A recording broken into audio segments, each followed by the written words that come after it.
Sebuah bom mobil meledak dahsyat di jalan utama jembatan Kerch yang menghubungkan Crimea dan Rusia. Ledakan di dua titik ini selain menghancurkan badan jalan jembatan, juga memicu kebakaran yang menyambar 7 gerbong tanker minyak. Komite Nasional Anti Teroris Rusia telah mengkonfirmasi ledakan akibat bom mobil tersebut, yaitu menghancurkan jembatan yang juga dikenal sebagai jembatan Crimea yang merupakan jembatan terpanjang di Eropa. Infrastruktur penting yang dibangun Rusia ini berkali-kali diancam akan diserang oleh militer Ukraina. Akhirnya, pada Sabtu 22 September 2022, jam 6.07 sebuah bom mobil meledak, membakar 7 tanker minyak yang diangkut dengan kereta api di Crimea, yang semua itu diorkestrakan rapih oleh siapapun pelakunya. Jembatan yang dibangun atas perintah Presiden Rusia Vladimir Putin dan diresmikan pada tahun 2018 adalah penghubung transportasi utama untuk membawa peralatan militer ke tentara Rusia yang berperang di Ukraina, terutama di wilayah selatan, serta mengangkut pasukan Rusia ke sana. Bersamaan dengan ulang tahun Putin ke-70, ini adalah pukulan telak menonjok Putin setelah beberapa hari sebelumnya 2 ledakan membuat pipa gas Gazprom Nord Stream 1 dan Nord Stream 2 bocor.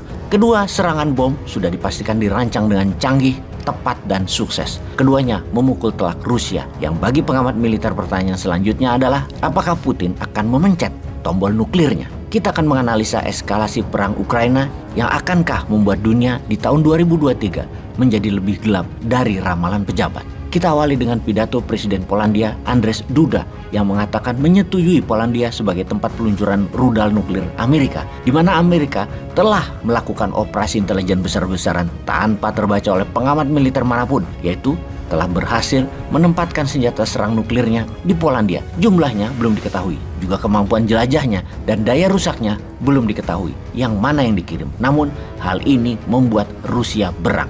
Polandia yang berbatasan langsung dengan Belarusia, di mana kemudian Belarusia adalah sekutu terdekat Rusia, langsung menambah pasukan perbatasan dengan Polandia dalam waktu 4 hari setelahnya. Sebelum kita detailkan apa yang akan terjadi di Eropa, sebentar kita melihat ke utara Indonesia, di Pulau Hokkaido, jauh memang dari Indonesia. Minggu lalu 5 kali rudal jarak jauh Korea Utara meluncur di atas Jepang. Ini mengerikan. Bahkan Menteri Pertahanan Jepang diisukan akan mengundurkan diri karena malu. Bayangkan di Indonesia ada peluru kendali ditembak dari Malaysia ke Samudra Hindia. Jauhnya 2000 km mendarat di laut, tetapi melewati Palembang, melewati di atas Pulau Sumatera, baru ke Samudra Hindia. Di wilayah Jepang Hokkaido itu tahu-tahu ada rudal melintasi kepala mereka. Walau mendarat jauh 1000 km di Samudra Pasifik, tapi itu belum pernah dilakukan Korea Utara. Ini menantang banget Jepang dan Amerika. Walau peluru kendali itu tanpa hulu ledak nuklir, bisa dibayangkan kalau targetnya Tokyo dan ada hulu ledak nuklirnya. Nggak terbayangkan apa yang akan terjadi. Walau adanya peluru kendali kosong melintasi daratan Pulau Hokkaido, Menhan Jepang malunya bukan main dan diisukan akan mundur. Nggak tahu deh kalau gini-gini terjadi di Indonesia. Dah, jangan harap ada budaya malu, mundur. Nggak ada lah. Malah mungkin dikriminalisasi media yang menulisnya. Dan netizen yang menyebarkannya juga bisa dikriminalisasi. Walau nggak ada hubungan, tapi buktinya nggak ada yang berani ngelawan juga tuh hal-hal kayak gitu. Oke, kita lanjut. Kita gabungkan ceritanya sekarang. Sekutu Rusia, Korea Utara main di sisi Asia Timur, kemudian Tiongkok main dengan Taiwan di sisi Laut Cina Selatan. Lalu Rusia main di Eropa Timur. Intinya, sekutu dan Amerika menghadapi, dunia saat ini sedang tidak baik-baik saja. Itu kesimpulan kita. Dan kita analisa lebih dalam lagi kembali ke Eropa. Adanya serangan bom di Nord Stream, adanya serangan bom di jembatan Crimea, adanya rudal nuklir Amerika di Polandia datang dengan senyap, itu harus diperhitungkan dalam-dalam. Ekonomi Amerika mungkin kalah dengan Tiongkok, namun intelijen Amerika masih di atas Tiongkok, jauh. Siapa yang bisa merancang serangan bawah laut dan mendesain bom mobil serta operasi senyap membawa barang hulu ledak nuklir?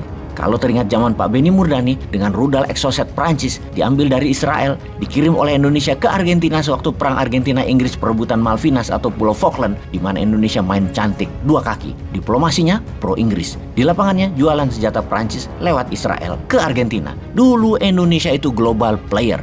Mudah-mudahan nanti ketika New Mind dapat mandat, pasti mainnya seperti itu lagi. Global player. Sekarang biarkan yang ada begini dulu deh, nggak apa-apa. Maka serangan 2 bom ke Rusia, pengamat militer menduga hanya Israel dan Amerika yang bisa melakukannya. Ini dugaannya loh ya, tapi siapa tahu intelijen pertahanan Ukraina yang melakukannya. Ya bisa juga.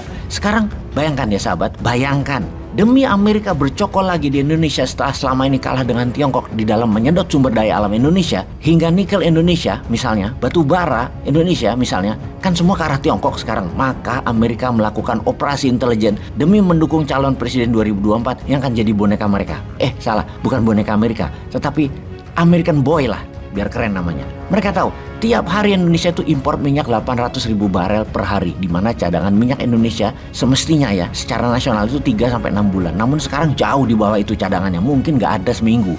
Maka kapal tanker yang mengangkut minyak bumi Indonesia impor dari Timur Tengah. Itu krusial, itu penting. Ketika salah satu kapal melewati choke point di Selat Hormuz, 2 orang penyelam Navy SEAL melakukan operasi intelijen menembakkan roket ke propeller atau baling-baling kapal tanker yang akan mengirim minyak buminya ke Indonesia. Kapal tanker itu mendadak tidak bisa melanjutkan perjalanannya dan harus docking merapat di pelabuhan terdekat untuk perbaikan. Lamanya 3 bulan, yang mana membuat Indonesia bukan BBM-nya mahal, tetapi tidak ada BBM. Ketika tidak ada BBM, pasti chaos di Indonesia. Tak lama kemudian, calon yang didesain Amerika, American Boy itu pasti menjabat di 2024. Bisakah hal ini terjadi? Ya nggak tahu, kok tanya saya sih.